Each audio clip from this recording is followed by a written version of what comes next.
शिशु बाटिका पर प्रशिक्षण शिविर अनुष्ठित। बस्ता ब्लॉक भेल्लोरा पंचायत राधाकृष्ण सरकारी उच्च विद्यालय परिसर में 5 दिनिया शिशु बाटिका प्रशिक्षण शिविर अनुष्ठित हो जाइछि।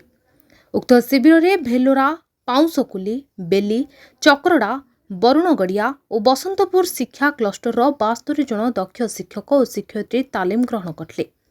विद्यालय में पिलामानंकु गुणात्मक शिक्षा देवा सह नूतन शिक्षा नीति 2020 अनुଯାयी राज्यर समस्त प्राथमिक विद्यालय में शिशु बाटिका आरंभ करा जाउछि।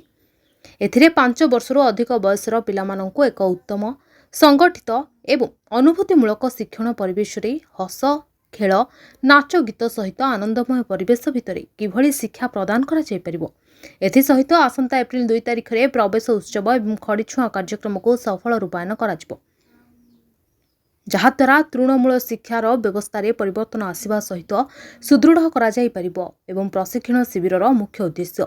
एही कार्यक्रम को सीआरसीसी असित कुमार दास, अरविंद पाणिग्राही, पीताम्बर बेहरा तत्वावधान करुवा बेले प्रशिक्षक भावे अभिज्ञ शिक्षक कृष्णचंद्र शतपथी, संजय कुमार परिड़ा, गणेश चंद्र जेना तालीम प्रदान करथिले।